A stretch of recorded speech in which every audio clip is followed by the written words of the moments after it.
It's Friday, February 3rd. I'm Juanita Tolliver, and this is What a Day. This Black History Month, the What a Day team is excited to bring you stories about Black history that are happening in real time, and we're excited to kick things off with a conversation about the Netflix documentary Descendant. This film outlines the search and discovery of the Clotilda, the last known ship to arrive in the United States illegally carrying enslaved Africans.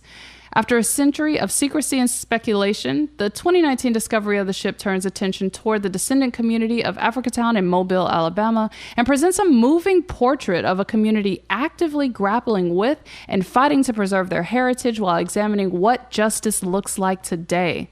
The film won a special jury prize at the 2022 Sundance Film Festival, and I had an opportunity to speak with two Clotilda descendants. Take a listen to our conversation. So today I'm joined by Veda Tunstall, a Clotilda descendant, and Emmett Lewis, a direct descendant of Kajo Kazula Lewis, the last known survivor of the Clotilda. Emmett and Veda, welcome to What a Day. Thank you. Thank you for having me. Thank you. All right, y'all. So I have watched Descendant a few times now, and every single time I watch it, I'm struck by the fact that this is the first time that a lot of us in the audience are witnessing Black history being uncovered in real time. And that's even though this story was passed down through your families, through the Africatown community for what, more than 160 years? And so can you tell me what it felt like filming this documentary, but also witnessing the world learn about this piece of Black history for the first time? Veda, why don't you start us off? The filming it didn't really feel like I was doing anything. We were just talking with Margaret and it just felt so organic and casual. So there was nothing special about filming, but the way the world is receiving this film has blown my mind. What about you, Emmett? In the beginning, it was like that little fear of telling your family story to the wrong person. So, I had that little fear of just speaking out on my family story, not because I felt like it would get in the wrong hands, but more along that was my goal. That was my treasure. Like, that's what's me. So I didn't want to tell that story. But like I tell everybody, I was fortunate enough to meet Margaret, and Margaret was one of those people that make you feel like a friend instead of a person that she interviewing. Right. And Veda, when you talk about the world receiving it, I know what my response has been. I told you before we started recording, count me as one of the impacted individuals. What are some of the big moments that you recall as you have been talking to more and more people about this that really stuck with you? The most common thing I hear is, thank you for telling your story. People come to us after a screening and they're like, thank you so much. So many people are not able to know where their family came from. And it's like they join us in this. So I'm thankful that we know it, and that I feel almost guilty sometimes that we are able to know where we came from. And so many people who look like us aren't. But people are so thankful. That's the common theme, is thank you. Right. And Emmett, you talked about the fear of telling the story. And let's be real, the threats that the people of Africatown had over their heads in Alabama since they were dropped off on the shores has been a constant undercurrent, the threat of violence, the threat of lynching. But we know that your ancestor, Kajo, spoke to Zora Neale Hurston about his experiences in 1927. Tell me about the bravery and risk that Kajo took in even speaking to Zora, but also the way that you were introduced to Kajo's story. What I think was brave about Kajo, it's just him being himself. And if you pay attention to the book, like Zoria said, that it took her a while before Kajo talked to her. And she brought gifts. She brought watermelon. She brought peaches. She brought a lot to coax that out of him, right? Yes. And that's more along like with the same thing what I say. It's just the fact of telling someone about yourself and knowing everything that you go through in your life. Like, you're not doing it for recognition. You're not doing it to gain anything besides helping your people or making sure that your people survive even after you. So that was mostly, what I picked up from Kajo while I was young. Like I said, I got my story from my father. I got my story in the graveyard. I got, I got my stories just sitting around talking to my father. So I connected more with Kajo because my father always told me I was a leader. Always told me I was a warrior. Always told me I had warrior blood. Right. With hearing all of that and then hearing the story of Kajo and hearing how his people chose him to be a leader, that made me want to submit myself more to trying to be like my ancestors. Right. And you talk about the graveyard. I'm a scared girl. Like, I'm scared of ghosts. But one thing you said in the documentary that stuck with me was like, no, you should always be able to talk to your ancestors, right? Like, that was a constant theme through this entire project. Yes, I never felt alone, and I always felt like if I needed anyone to talk to, that I didn't want an opinion or I didn't want any judgment, go to the graveyard. And I know a lot of people laugh when I say it, but it's sort of similar to that Lion King story, like just Simba looking into the clouds at the kings before him. That's how it feels for me. That's not funny at all. That's the realest part of this. Yeah. The other real thing, just to paint a picture for our listeners, Africatown was a thriving community built by Black people who knew more about being free than enslaved. And Veda, can you describe Africatown of the past compared to the experience now in Africatown when we know the injustice environmentally with the industries that have moved into the community and taken over some of this historic land? Yeah.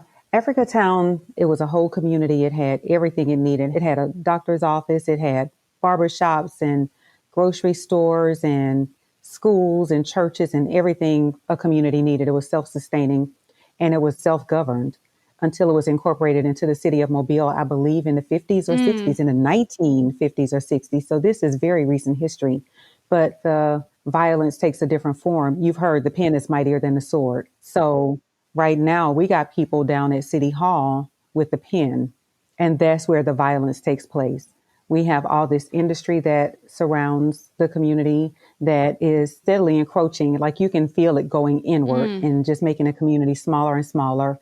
There are not as many houses as there used to be. And also that the Mayer family, you know, our ancestors enslavers, also still own land in Africatown. And they also lease it to some of this industry that's polluting the community and is growing. But even when land becomes available, then you have to be concerned about what it's zoned as. Right. Because in order for the community to grow, you know, we want to see houses there. I want to see people live there again. I always say my ancestors did not found a tourist destination. They founded a residential community. A self-sufficient residential community. Yes. So, you know, there's a lot that goes into bringing this community back, and it's little bitty steps. Right. And I got to confess, as the documentary progresses and we get to the part where the Clotilda is found and they present the community with even a rendering of the conditions on the ship, I had a lot of emotions. Like I was feeling so much because I think those emotions were compounded by the fact that a lot of the white local leaders or reporters or representatives from National Geographic even were excited and had this glee in their voice. And it seemed misplaced and detached and disconnected from the humanity of the Africans who were kidnapped and enslaved and brutalized through this process. Emmett, what were your reactions as this new physical piece of Black history was found? B, you know how I am, so let it out. It's a safe space, Emmett. Say it. It's a safe space. So when I first came aboard on the film, that was the major question, was about that ship. And after I said that I would like to go touch the ship and feel what my ancestors felt, I said right after that, the ship still didn't matter to me. I said it was only the fact of being able to touch something that my ancestors touched. That was my only concern about it. Now, right now, it feels like we were shot with a gun and the people are worshiping the gun instead of thinking about the victim.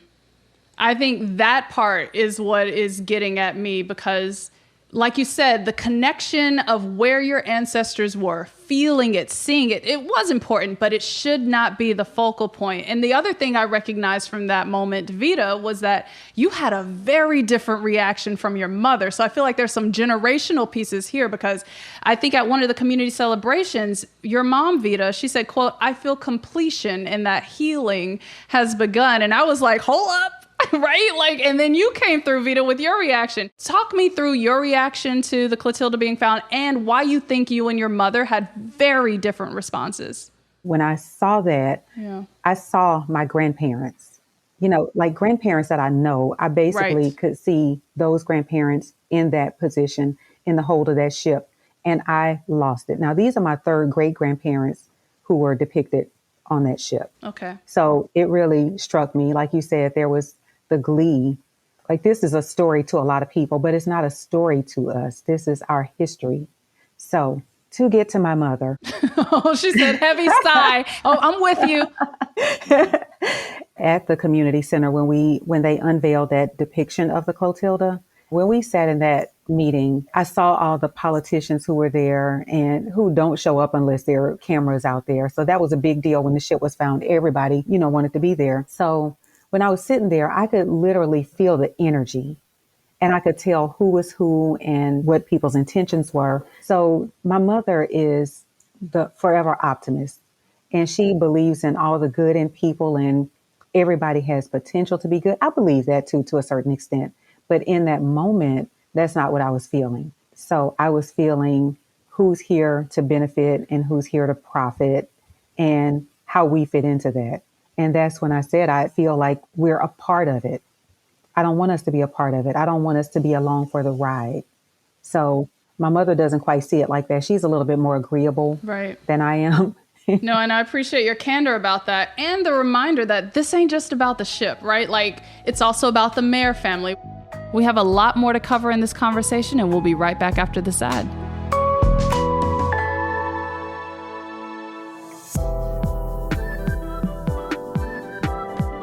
What a Day is brought to you by Lomi. Composting your food waste is a great way to help the planet, but for a lot of us, it's either too much work, too smelly, or you don't have enough space to do it. That's where Lomi comes in. It's a countertop electric composter that turns food scraps into nutrient-rich dirt for your plants in under 4 hours. Plus, it's noise and odor-free when it runs. And I love my Lomi. I love when I throw all my trash in there. I love when my husband gets to throw the dirt into the yard. Like, it's pretty dope and it's quick. It's amazing. It's life-changing. It saved me a lot of trash bags. It saved me a lot of trips outside. And it makes me feel like I'm doing good things for the planet, which is great. Lomi makes kitchen cleanup a breeze, and it means less food waste and a smaller carbon footprint. If you want to start making a positive environmental impact or just make cleanup after dinner that much easier, Lomi is perfect for you. Head to lomi.com/WAD and use promo code WAD to get $50 off your Lomi. That's $50 off when you head to lomi.com/WAD and use promo code WAD at checkout. Food waste is gross. Let Lomi save you a cold trip out to the garbage can.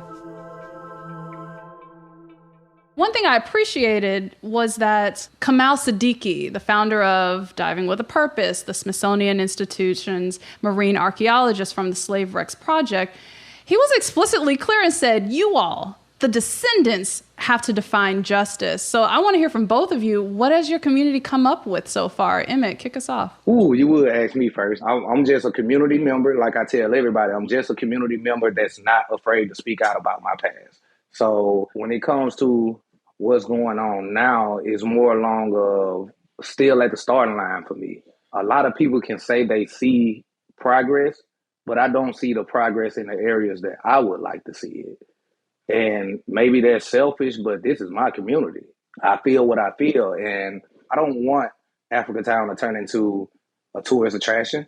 I don't want Africa Town to turn into a museum. I'm not saying that we can't benefit from tourism. I'm not saying that we can't benefit from museums or any of that. But the first thing people have to understand is this is a community, a still thriving community. We're not as successful as we used to be, but we are still here. We still surviving. So when you come down here with tourism, understand that you're not riding through a abandoned neighborhood. You're not riding through a museum or a safari. We're not animals. We're not a zoo. You're parking in front of our houses while we're outside in our boxes and tank tops checking the mailbox. So just living life. Yeah. Yeah. So it's becoming to the point where we have people in this community that's being afraid. And I'm like one of the few, as they say, powerful voices from out here. So I get all of that coming to me on a daily, anytime, because my house is right here in the center of the plateau. And these are people that are everyday normal people that don't feel like they have the power to go to the politicians. They don't have the power to just speak out. And even in that sense, when I get overwhelmed with the politician side of it, that's why I have B. So that's why I kind of laughed when you said you would start off with me, because B answered those questions better than me. I discussed everything with B. me and her, we make sure we're on the same page. So let's talk through this tag team from your side, Veda. Like, I know that Emmett, clearly, you are explicitly clear in what you want in your definition of progress. Veda, how do you square that with your own perspective, but also presenting that to the powers that be, for lack of a better term? Yeah. And Emmett does not give himself enough credit. Right. Because I'm like, don't downplay anything you just said, friend. I get it. And, the only thing that happens is Emmett and I just feel the same about a lot of things. And that's why it's so easy for us to talk, because we definitely will tag team and we agree on what we want to see the community, where we want to see tourism go or not go, whatever the case is. We have very, very similar views on that. Now, as far as justice goes, I don't know that there is justice. I still believe that because the people who did this, the Mayer family, Timothy Mayer, a few generations ago, right, he's not here. So we can't punish him. Right. The current mayors, I don't feel like punishing them or not punishing them or making them pay. I don't feel like that's really justice. So for me, I feel at this point, I feel like it's moving on. Interesting. It's not really let bygones be bygones or anything. Timothy Mayer is not off the hook. Like, his name is forever going to be mud. But this always leads into a reparations conversation. And I don't know the answer to the reparations question. Right. There were a couple of other moments in this documentary that I have to ask y'all about. Emmett, one of them was explicitly an interaction you had with a random white guy who walked into the graveyard while you were standing at Kajo's plot. And he asked you a couple questions at the end of the conversation. He was like, okay, cool, and walked off. And I was like, that's how you're engaging with this history? That's how you're engaging with a direct descendant? Like, tell me about how you experience that interaction and what you actually want people to experience when they engage with your family's history. With that experience, it showed me exactly what has been done throughout the years with this story. Is you can catch a few people that they're interested. They're like, oh, okay, this is a story about this. And then they go get the story however way they get it. And like you said, we had a conversation. The conversation was actually longer than what was recorded. Of course. But tone of that conversation, it was exactly how it was in the movie. That's just how that conversation went. It was no deeper than that. So after just talking to the guy and listening to him, I was expecting some deeper questions or something more. Something more along the side of any intentions of what he had. But instead, I just got a few pictures taken of Kajo's grave, and he proved to me that no matter how big the story is, that people are still going to look at it, get what they want out of it, and keep moving forward, not worry about anything else concerning the story once I walk off from it. Right. I do think that storytelling, though, was the undercurrent for me. Watching this, speaking to you two today, and it was the undercurrent to keeping the history alive for the 160 plus years that we didn't know about it until 2018 with Barracoon being published.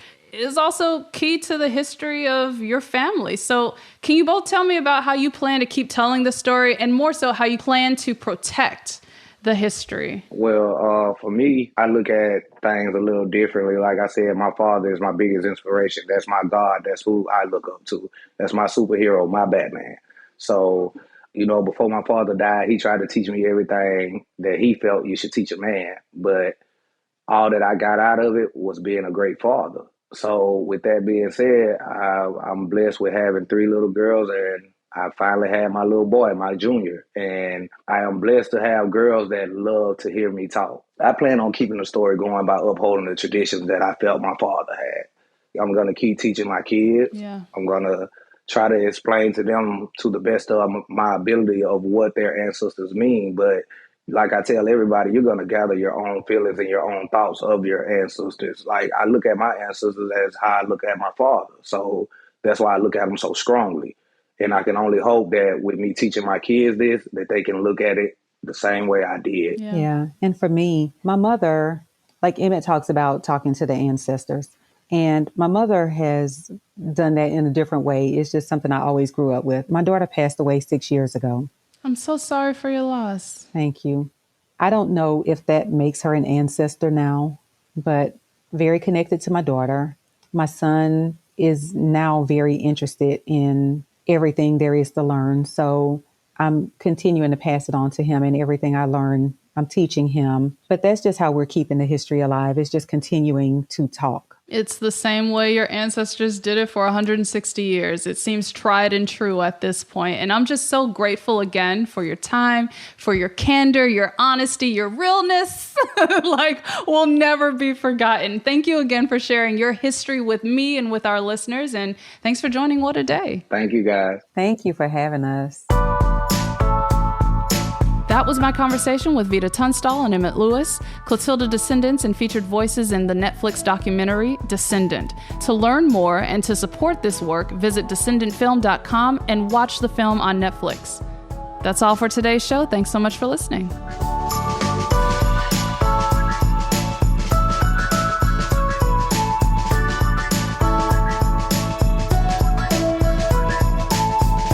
What a Day is a production of Crooked Media. It's recorded and mixed by Bill Lance. Jazzy Marine and Raven Yamamoto are our associate producers. Our head writer is Jossie Kaufman, and our executive producer is Lita Martinez. Our theme music is by Colin Gilliard and Kashaka.